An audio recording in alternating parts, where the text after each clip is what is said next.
Hey guys, and welcome to this video on the progressed moon in the first house. This video is going to talk about what it means when your progressed moon in astrology is in the first house in your natal chart. So we're going to start by talking about what the progressed moon is, but if you'd like to skip that part and go straight to the first house meaning, you can click the timestamp below to go straight to that section of the video. The progressed chart in astrology actually starts from when you are a baby. So on day one when you are born, that chart becomes the progress chart for the first year of your life. On day two, when you're a baby, that second day becomes the progress chart for year two of your life, and so on. So if you want to know where your progressions are and you're 30 years old, it's based on wherever the planets were when you were 1 month old. So what that does in the progress chart is it makes 1 day equal 1 year. So the moon, for example, normally takes 2.5 days to go through a sign. In the progress chart, it takes 2.5 years. And then the sun normally takes 30 days to go through a sign. In the progress chart, it takes 30 years.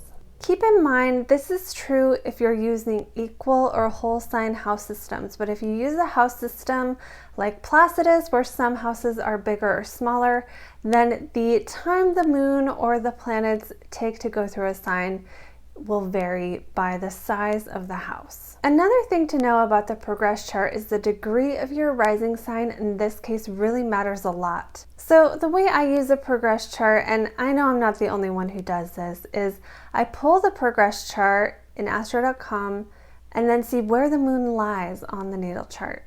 Some people might use the progress chart by itself, but I personally don't. I just see where the moon is transiting for the person and use that to get an idea of what kind of cycle of life they're in.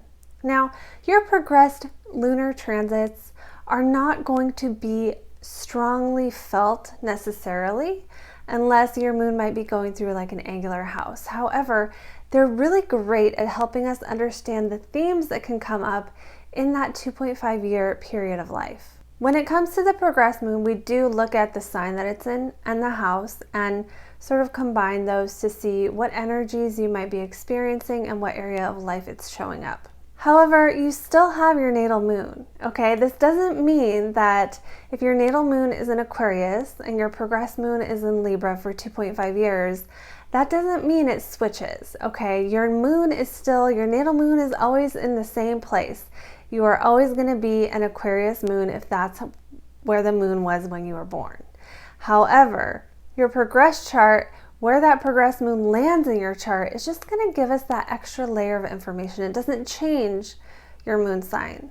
Many astrologers will use progressions differently. They'll look at your progressed Venus or Mars or even Sun and Ascendant. However, I really focus on the progressed moon because it is the fastest moving and it moves every 2.5 years. So some of the other planets in the progress chart, while they matter, they're not going to be strongly felt. For example, if you look at your progressed sun, if you are a Capricorn sun, then your sun will progress into Aquarius and it will be there for 30 years. This is not a strongly felt transit by you. And every person with a Capricorn sun is going to have that progression happen if they live long enough. That's cryptic. So while the other progressed planets, I believe, matter, they are even slower than the moon, therefore they're going to be even less pronounced and less felt by the individual. Another thing to know about the progress chart is that your moon starts wherever your natal moon is. So if your natal moon is in the 9th house, that is where your first year of life, your progressed moon is going to go through. So for each person, these cycles happen at different times of life. One thing you can do for fun, if you're just learning about astrology or you want to understand the progressed cycles better, is if you're old enough, go through your life and really think about the events that were happening during these different times and look up in your astrology when your progressed moon was at the first house, second house, third house, when it entered Libra, when it was in Aquarius. You can learn so much that way just by looking at where your progressed moon was in the past. So if you do this, it can just equip you better to see how your progressed moon through the first house went that first time around, or that first time around that you're old enough to have life events happening. And then when it does come back around, you can be better prepared to see, oh, these are kind of the themes that I felt. It's a fun way to get to know any chart in astrology. So I recommend this for anything you want to learn. If you want to learn about Chiron, look at when your Chiron square was. Look at when your Chiron opposition was, if you're old enough, and see what was happening in your life at that time. And then look to see what other planets were involved. This is how you develop a personal relationship with astrology. Okay guys, so that should explain progressions in a nutshell. Now we're going to get into what it means if your progressed moon is in the first house. When your progressed moon is in the first house of identity, self, and the physical body, what you may experience are major life changes. So oftentimes when our progressed moon goes to the 12th house, we end up having some kind of loss or transformation or some kind of issue that brings up 12th house themes depending on the person. A lot of people, when the progressed moon is entering their first house, they might have to rediscover themselves in some way. They might have to get to know themselves again. So examples of things that just happened to you would be getting sober, getting a divorce, losing a job, having some other huge life transformation happen, and then now you have to rediscover who you are. There is an identity shift. Now, this may be something you initiated, it may be something you did not initiate, but the first house transit of the progressed moon is probably the most strongly felt because it starts by conjuncting your rising sign. And it's also a powerful influence because the first house is an angular house. So the angular houses are considered to be the most impactful when we're looking at transits and when we're looking at just major life changes. So this is a time of new beginnings. It's a time where you may really have to make new decisions. You may have to get used to who you are now in this new situation, or, without whatever crutch you had before, or without a part of yourself, without something in your life that you felt like was a part of who you were. During this 2.5-year transit, experience is your greatest teacher. You may not feel like you have everything you need to figure things out. You may have to sort of learn as you go. It's like getting a job without having the experience, and you just get on the job training. A slight sense of uncertainty, but really a sense of discovery, a sense of, well, I don't know, what if I try this? This is an action-oriented time. It is a time to take initiative. One of the challenges of the progressed moon in the first house is really feeling like you don't know what to do with your time. You don't know what to do with your freedom.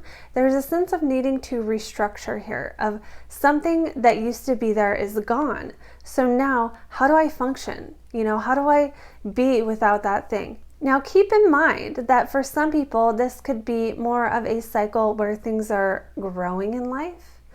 For other people, it might be a cycle of life where things are winding down somewhat, but there is this sense with this transit that it's a new beginning. It's a new beginning. It's a rediscovery. It's a time where you learn who you are. And it's also, again, action-oriented. This is not a time to sit back and wait for the universe to show you what to do, because experience is your greatest teacher with the progressed moon in the first house. It is kind of like being reborn.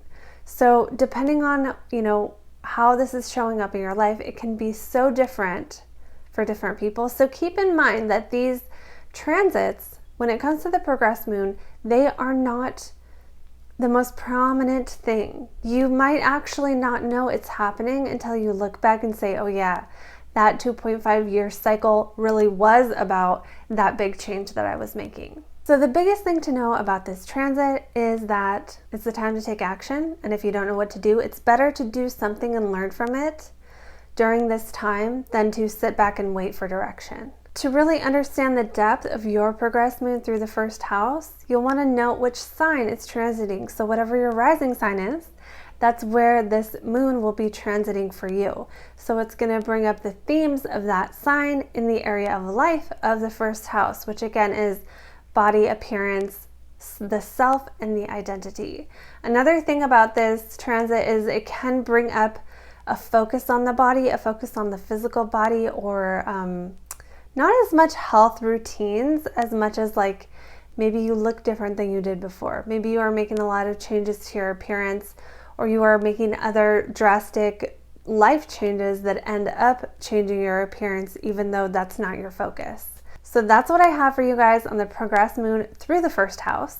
Make sure you like and comment below if you like this video so I know to do more of the ones that you guys are interested in. You can join my Facebook group, Astrology and Alchemy, where I go live every week. You can also book a private reading with me clicking the link below. I do astrology readings and I do readings on helping you find your purpose, your passion, and align with the work that you are meant for.